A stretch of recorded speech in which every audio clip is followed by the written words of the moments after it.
بسم اللہ الرحمن الرحیم۔ آج یوم شہادت حضرت عارف الحسین الحسینی کی 5 اگست کو ان کی شہادت ہوئی۔ وہ عظیم ہستی، وہ عظیم سرمایہ پاکستان کا عظیم ترین سرمایہ چلا گیا۔ ایک بہت بڑا نقصان ہماری پوری ملت کا ایک بہت بڑا نقصان، کیونکہ یہ وہ سرمایہ تھا جو ہمارے رہبر بھی تھے اور ہمارے قائد بھی تھے۔ وہ شخصیت کہ جس نے آ کر پوری ملت کو اکٹھا کرنے کی کوشش کی، سنی شیعہ جتنے بھی فرقے تھے ہمارے پاکستان میں، ہمارے ملک میں، ان سب کو اکٹھا کرنے کی شخصیت نے کوشش کی۔ اور یہ وہ ایام ہیں، خصوصاً ہماری آنے والی نسل کو ان ہستیوں کے بارے میں معلوم ہونا چاہیے، خصوصاً جو خاص ایام ہیں ان میں تو ضرور ان کے بارے میں علم ہونا چاہیے، ان کے بارے میں آگہی اور شعور ہونا چاہیے کہ آخرکار یہ ہستیاں کیا تھیں اور کون تھیں، تاکہ آنے والی نسلوں کے اندر یہ شعور و آگہی پیدا ہو جائے۔ بہت بہت ضروری ہے۔ اور اسی دن کی مناسبت سے ہم جتنے بھی پیروان ولایت ہیں، جتنے بھی پیروان تشیع ہیں، جتنے بھی پیروان امام خمینی ہیں، جتنے بھی راہ ولایت کے ماننے والے ہیں، ہم ان کو تعزیت پیش کرتے ہیں اس دن کے حساب سے کہ ایک وہ شخصیت ہیں شہید عارف کہ جنہوں نے یہ وہ شخصیت ہیں، ان کی شخصیت ایسی ہے، ان کی ہستی ایسی ہے کہ نہ صرف ملت پاکستان میں بلکہ بہت حد تک عالم اسلام میں بھی ان کو جانا پہچانا جاتا ہے، اس شخصیت کو، خاص طور پہ ان کے اسی وحدت کارنامے کی وجہ سے کہ جس میں انہوں نے آ کر مکمل طور پر اکٹھا کرنے کی کوشش کی۔ اور بقول ہمارے استاد محترم آغا سید جواد نقوی کے، وہ کہتے ہیں کہ شہید کی ان 4 چیزوں کو ضرور یاد رکھنا چاہیے۔ ایک، شہید کی راہ کو ضرور یاد رکھنا چاہیے، راہ شہید کو، دوسرا یاد شہید کو، تیسرا روش شہید کو، اور چوتھا شہید کی فکر کو۔ ان 4 چیزوں کو لازمی یاد رکھنا چاہیے۔ اور اس حساب سے اگر ہم دیکھا جائے کہ ہم یاد شہید کا حق نہیں ادا کر سکے، خاص طور پہ اگر ہم شہید عارف کو دیکھیں تو ہم ان کی شہادت کا حق ادا ہی نہیں کر سکے۔ ان کی جو حق تھا، ان کی شہادت سے پہلے تو کوئی نہیں ادا کر سکا، ان کی شہادت کے بعد بھی ہم ان کا حق ادا نہیں کر سکے۔ ہم سمیت، ہمارے علماء سمیت، ہماری پوری ملت پاکستان سمیت جس طرح سے ان کو منایا جاتا ہے، اس دن کو منایا جاتا، ان کی شہادت کو منایا جاتا، ان کے افکار کو دیکھا جاتا، اس کو نئی نسل میں پھیلایا جاتا ہے، ہم وہ حق ادا نہیں کر سکے۔ یہ وہ شخصیت ہے کہ جس کا ہم حق ادا کر بھی نہیں سکتے، بلکہ یہ کہنا چاہیے کہ وہ مظلوم ترین شخصیت کہ جو زندگی میں تو مظلوم رہے ہی، کہ جن کا خود کا کہنا ہے کہ میں ایک طویل عرصے تک صرف یہی لوگوں کو منواتا رہا، یہی باور کراتا رہا، یہی یقین دلاتا رہا کہ میں بھی شیعہ ہوں، جو زندگی میں تو مظلوم رہے بھی اور اپنی زندگی کے بعد بھی مظلوم تر ہی رہے، شہادت کے بعد یہ مظلوم تر ہی رہے۔ کیوں؟ کیونکہ ہم ان کا حق نہیں ادا کر سکے، ان کی شہادت کو جس طرح منانا چاہیے تھا ہم نہیں منا سکے۔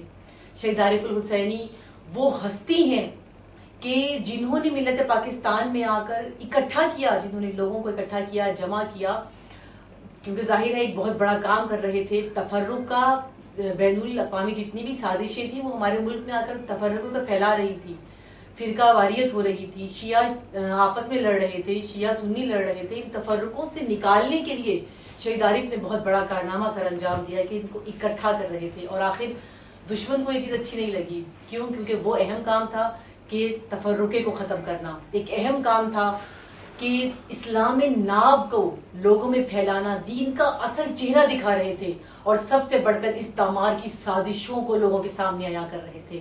اور یہ نہیں اچھا لگا استعمار کو کہ ان کی سازشوں کو لوگوں کے سامنے عیاں کیا جائے، نہیں اچھا لگا کہ تفرقے کو ختم کیا جائے، نہیں اچھا لگا کہ دین ناب لوگوں میں پھیلایا جائے۔ اور کیا ہوا کہ پوری بین الاقوامی سازشوں سے، کئی ممالک کی سازشوں سے، ان کے سفارت خانوں کی سازشوں سے، اور پاکستان میں جو ان کے اعلی کار تھے ان سب کی سازشوں سے مل کر آخرکار انہوں نے ایک عظیم ترین ہستی ہم سے چھین لی، ایک عظیم ترین سرمایہ ہم سے چھین لیا گیا۔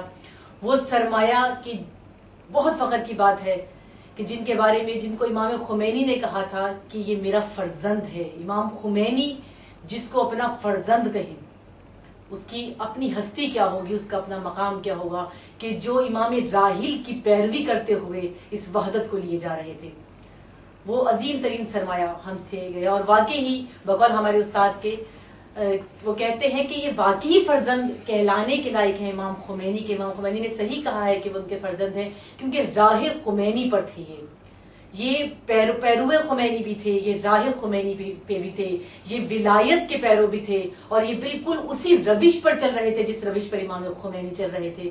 جس طریقے سے ایک باپ کی روش پر ایک بیٹا چلتا ہے، بالکل اسی انداز سے یہ اس کاروان کو لے کر چل رہے تھے۔ وہ عظیم سرمایہ ہم سے چھینا گیا، اور امام خمینی نے ان کی شہادت پر جو پیغام دیا ملت تشیع کو، اس پیغام میں امام خمینی نے ایک بہت خوبصورت میسج دیا، پوری ملت کو میسج دیا۔ ان کی شہادت کے توسط سے انہوں نے ہمیں ایک پیغام دیا، اور یہ کہا کہ دیکھو شہید کے تفکر کو زندہ رکھنا، اس کو کبھی نہ بھلا دینا۔ اور شہید کا تفکر کیا تھا؟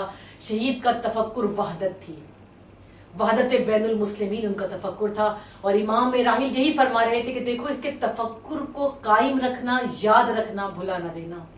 اور یہ ہم سب پر فرض ہے، ہم پر، ہماری آنے والی نسلوں پر، اور ہم پر سب سے بڑا فریضہ یہی ہے کہ ہم اپنی آنے والی نسلوں کو بتائیں کہ یہ شہید کون ہے، ان کا تفکر کیا تھا، تاکہ ہماری جو ملتیں جو اب ٹوٹ رہی ہیں، حقیقت ہے کہ اس وقت شاید اتنے تفرقے میں نہیں تھے، اتنے نہیں بکھرے ہوئے تھے ہم۔ لبنان، عراق اور پاکستان میں جتنا اب تفرقہ ہے، جو حالات، جن حالات سے ہم اب گزر رہے ہیں اور کچھ پچھلے وقتوں میں گزرے ہیں، اس وقت نہیں تھے۔ لیکن یہ شہید کی بصیرت تھی کہ وہ اس دور میں اس چیز کو جانچ گئے، اور انہوں نے اتنے خوبصورت انداز سے اپنے اس کاروان کو لے کر چلے، اور اس وحدت کو اپنا مقصد بنا کر چلے ہیں وہ، کہ آج اگر کہیں پر ہم اکٹھے بھی ہیں تو شاید یہ انہی کا دیا ہوا ایک عطیہ ہے ہمارے پاس۔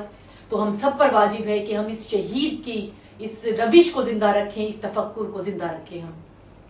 اللہم صلی اللہ علیہ وسلم۔